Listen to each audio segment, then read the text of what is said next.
The evolution of life on Earth determined the existence of two sexes, and since then males and females have combined their genes in order to reproduce. But the females often have to do almost all the work, and in addition are mistakenly referred to as the weak sex. Different animals have adopted different strategies and relations between males and females, but the common denominator is that both want to pass on their genes and have the healthiest possible children. The difference lies in the fact that the males have small, abundant sexual cells which are produced continuously.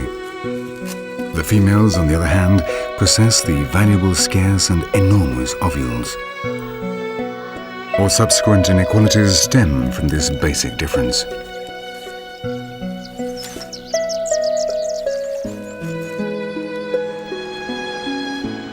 The ovule is large because it contains considerable reserves, important substances for the development of the embryo. The sperm, in contrast, arrives empty-handed. It contributes its genes and leaves the rest of the work to the ovule, now transformed into an embryo. This, in principle, means the male can simply disappear after copulating, leaving the female in charge while he goes off in search of more females to inseminate. But it does not always happen that way. Often the male stays to help bring up his children, and at the top of the evolutionary scale, this acquires complex connotations.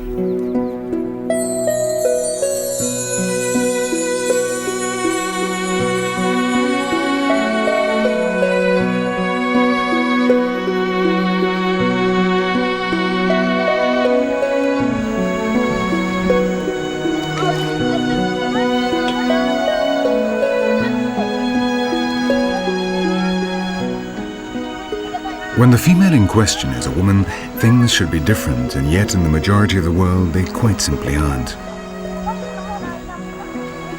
In almost all cultures, women have always been oppressed in one way or another.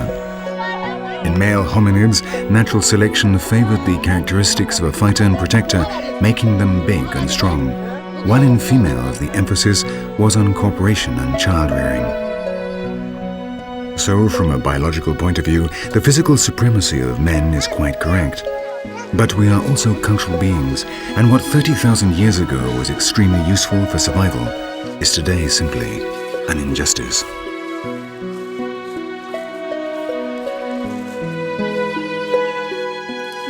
Human culture, instead of compensating for the biological fact that reproductive responsibilities are largely borne by women, has taken advantage of the greater strength of the male to establish a historic patriarchy. There can be no denying that men and women are different, but not as much as social traditions would have us believe. Discrimination against women is, unfortunately, one of the few features that virtually all the cultures of the world have in common. The possessors of the valuable, scarce ovules end up being lovers, wives, mothers, educators, cooks, gatherers, artisans, and, all too often, martyrs.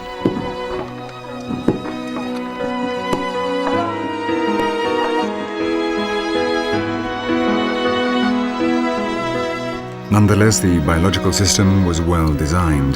The family functioned as a social unit, and human beings colonized the entire planet. What strategies did other animal species adopt?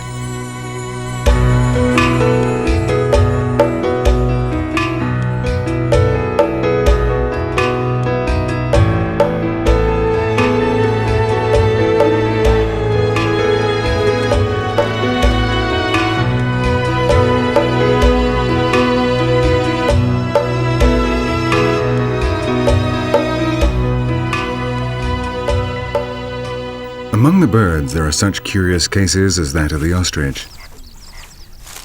When the breeding season arrives, both males and females actively participate in courtship. The male will already have dug a number of shallow holes in the ground, and when he has inseminated the females, they will lay up to 20 eggs in these nests for him to incubate. One of the females will help him, but the rest can then forget about their children for a while.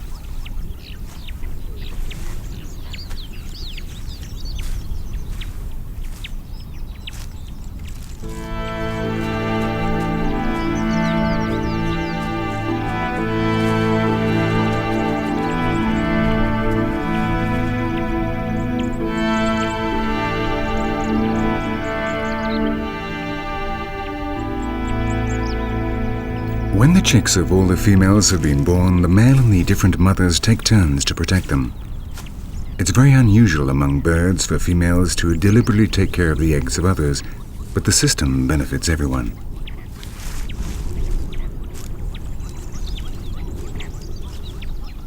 The fact is that there are many animal species in which the males and females have an almost perfect relationship, sometimes taken to poignant extremes, as for example, here in Africa. The dictic are antelopes the size of a hare which mate for life. This system is called the strategy of conjugal fidelity, and in it the females choose the males, forcing them to perform a long, grueling courtship until they have given sufficient proof of perseverance and fidelity. In Africa, it is said that when one dies, it won't be long before its mate follows it.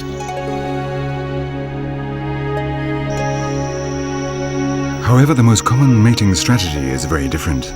Biologists call it the strategy of the virile male.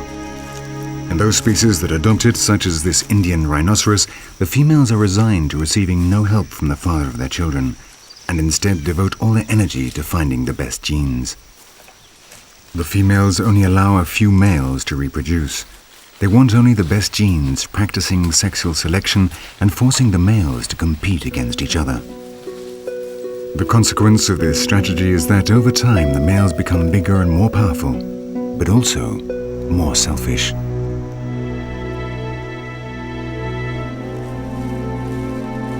The strategy of the virile male has filled the world with males anxious to copulate, capable of performing the most spectacular demonstrations of strength.